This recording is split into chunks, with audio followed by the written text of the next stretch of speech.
My girlfriend finally graduated and earned her master's degree. So I promised to take her camping in the deep forest, just me and her. Since we both love to camp, that was the plan to celebrate her graduation. We both put on our 3 days of vacation and packed our stuff to be ready for our trip. When I went to pick her up, she told me that she had a very bad dream about us and wanted us to cancel our camping trip. I told her that we could not cancel it because we both had already planned our vacations and called off our work, so we didn't want to waste it. So I forced all her bags into my truck and told her to stop thinking too much and go enjoy ourselves. She shook her head and slowly packed her stuff.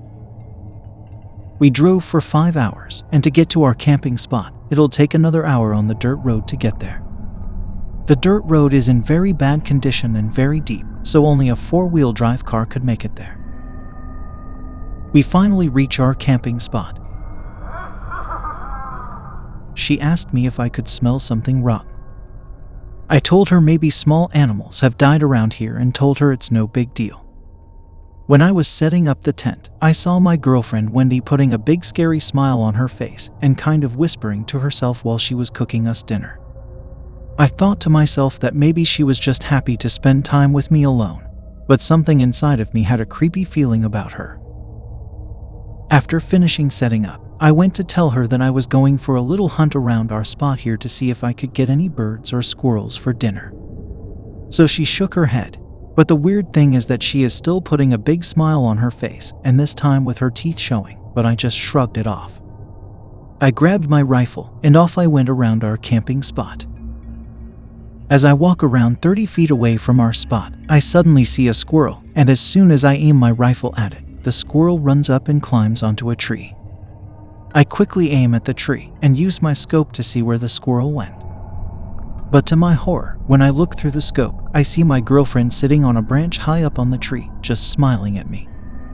I got freaked out and wiped my eyes a couple times, thinking what the hell I just saw. So I turned back to our camping spot, and I could still see my girlfriend making us dinner from afar. I use my scope to aim up at the tree again to make sure what I saw is not real. I aimed at the spot where I saw her sitting, and there was just a squirrel. I shot at it, and it fell to the ground. I got excited and ran to pick it up. When I went back to show her the squirrel, as soon as she saw it, her nose bled, and I quickly grabbed a napkin and wiped it off. She said there's nothing to worry about, maybe it's just too hot. It was getting late, so we set up a campfire and ate dinner next to the fire. We talk about life and what we are going to do next with it. But that night she was acting weird, and she will always make the same creepy smile while looking down. That night, we both went to sleep in the tent. When I woke up in the middle of the night to go pee, I could see her eyes open wide like they were going to pop. I asked her why she was still up, and she just replied that she was not tired, so I shrugged it off and went back to sleep. Early in the morning, I was awakened by the bird chirping and beautiful nature around me. I realized she wasn't next to me and wondered why she was up so early. I opened the tent and got out, but she was nowhere to be found. I call her name and look around our camping spot, but there's no sign of her.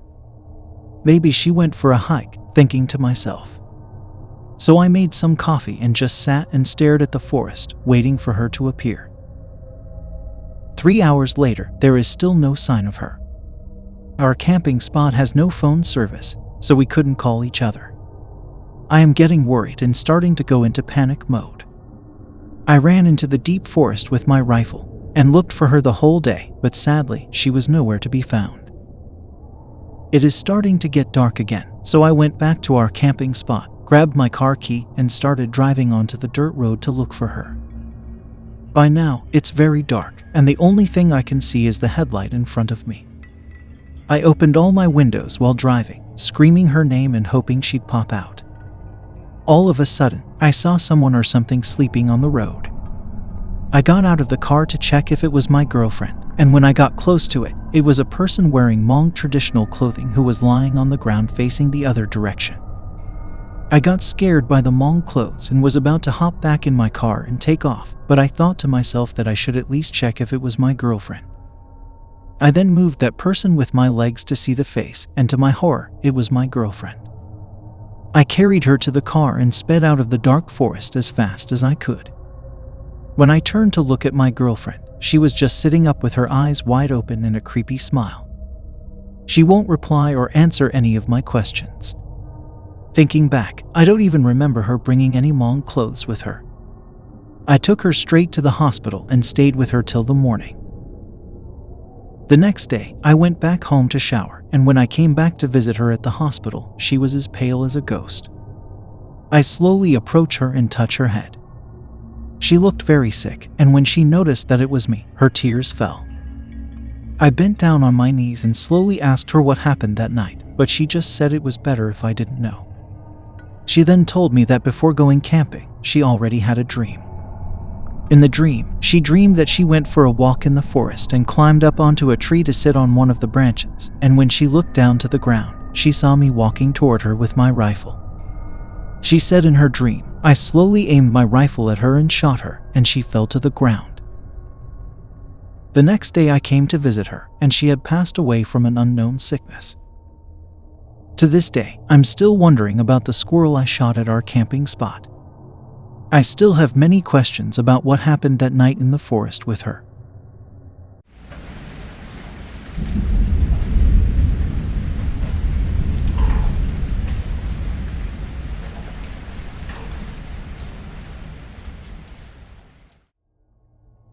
I never thought a car could be haunted until it happened to me.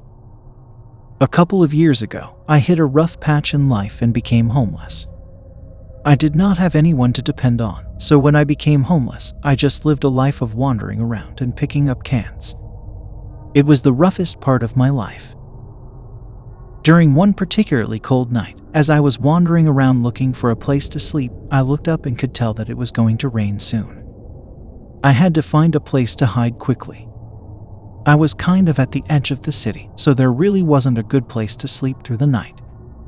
As I was walking, I saw a car. Upon closer inspection, the car seemed to have been abandoned for quite a while already, as it was dirty and rusty everywhere. I looked in the interior, and it was stripped out. There was nothing left except for the seats. It looked like a good place to sleep in and hide from the rain, so I quickly went in and readied myself for the night. I was right. Just about an hour in, when it became pitch black, I could hear raindrops. About another 20 minutes or so later, I could hear the rain becoming heavier and making these knocking sounds as it hit the top and sides of the car. It was eerily quiet, like someone was trying to come in. I used to be a big believer in spirits, but when I became homeless, I just did not care or think about those things anymore, as life was hard enough and I did not have the energy to worry about anything else. But that night, hearing those sounds, I started thinking about ghosts again. Since it was pitch black outside, for the first time ever, I momentarily forgot that I was homeless. As I was listening to the raindrops and trying to go to sleep, I heard a noise akin to someone banging on the window. I instantly opened my eyes to look at it, but there was nothing but pitch black outside. For some reason, I started to think about and imagine what that sound was and what made it, but I forced myself to calm down. I slowly closed my eyes again, and then, after about a minute or so, I heard what seemed to be someone banging on the side of the car. I instantly opened my eyes again, and this time I swore I saw something move outside. Now I was starting to get scared, so I laid back down with my face right up to the corner of the car. I was in full alert mode now. Then the ground started moving. For a second, I thought maybe we were having an earthquake, but then, to my horror, I suddenly realized that the ground was not moving, it was the car that was moving. Someone was outside, shaking the car back and forth. It stopped, and then I heard someone mumbling outside. I couldn't make out the gender of the voice because it was so raspy.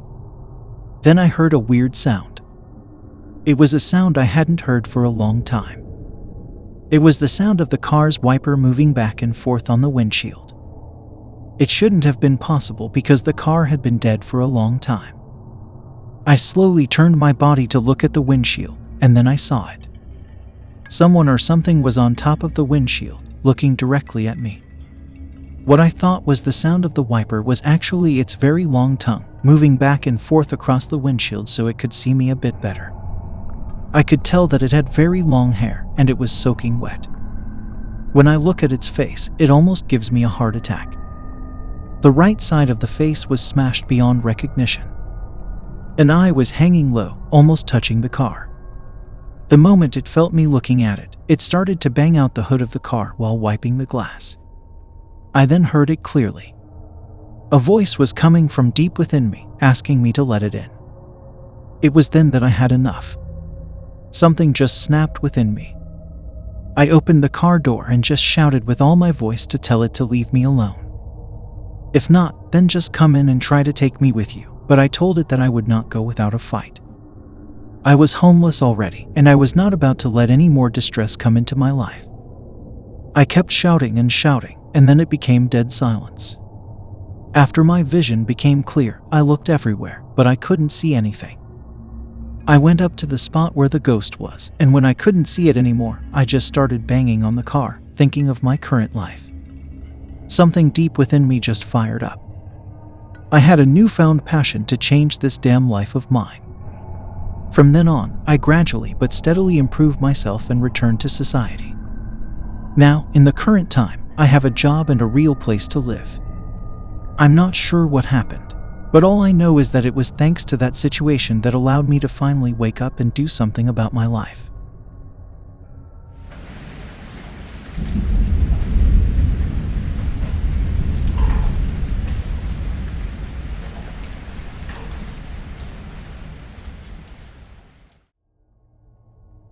Strange things started happening ever since I bought a used car from a dealership. The first incident was when I put the car key in the kitchen and went to use the bathroom. After I came out, the key was gone. I asked my wife if she moved it, but she said she didn't. I looked for it everywhere, but it seemed to disappear into thin air. As a last resort, I decided to go check inside the car even though I knew for sure it was not there. But the moment I opened the car door, I saw the key lying on top of the driver's seat. Then, late at night, the car's alarm would randomly go off. It went off several times during the night. I just could not figure out why. Then one night I was at the window when it went off. I looked out instantly to check, and then I could have sworn I saw a woman sitting in the driver's seat, looking and laughing at me. I was shaken. And then I thought it was just an illusion created by the shadows, but then the lady suddenly waved at me and slowly went down and out of sight. I yelled at my wife to watch my back, grabbed my flashlight, and went out. When I got to the car, I looked inside, but there was nothing there. I opened the door, and there it was, a clump of long hairs on the seat. I knew it did not belong to my wife since her hair was short. I started to have the creep at this point. I closed the door and turned back to go in. I just started walking back when I heard the unmistakable sound of the car door opening. I whipped back and saw that the door was slightly opened. The whole situation was just weird and supernatural, so I closed it again and ran all the way to the house. After that night, everything was calm for about a week. I put it at the back of my mind and slowly forgot about it. Then one night I had to work later than usual. I clocked out at 1 a.m. When I reached my car, I noticed that the door was slightly opened. My first thought was that it had been broken into, so I checked everything, but nothing seemed to be missing. All my extra coins are still in the cup holder. I looked at the back seat, and nothing was amiss there either. I'm not coming up with a solution, I just drove home. There was a stretch of long, dark road I had to go through every time I came home. Midway in, I suddenly felt a hand grab my right ankle and give it a push. My foot got slammed, and I pushed the gas pedal all the way in. The car revved up and started to go faster and faster. I couldn't take my foot off the pedal since I still felt a hand holding it, and refused to let go. I used my other foot to step on the brake, but when I tried to do it, I noticed the brake refused to move either. I started panicking and couldn't think clearly. Then I just reached my hand into my foot to try to grab the hand. What I grabbed instead felt like hairs. It took me a moment to realize that it was a head I was holding onto. I looked down, and there it was, a head in my hand, and the face just happened to look right at me. I could never forget that face. It was so horrifying. I let out a long scream, and somehow that gave me some kind of adrenaline. I used my other hand and just started punching the face over and over. I noticed after a few punches that I could lift up the head, so I opened up the window and tossed the head out. The moment I did so, I felt the hand on my ankle disappear and I could move my foot again. I let go of the gas and slowly went back to the speed limit. My heart was racing at this point, but since I was still on the long stretch of dark road, I couldn't just stop and assess the situation. I knew I had to reach home first. Thankfully, I reached home without another incident. I told my wife all about what happened, and we came to the conclusion that the source of all these might be the car. After that, we just parked the car and didn't drive it. We quickly sold it for a low price after that. To this day, nothing has ever happened again, so it was indeed the car.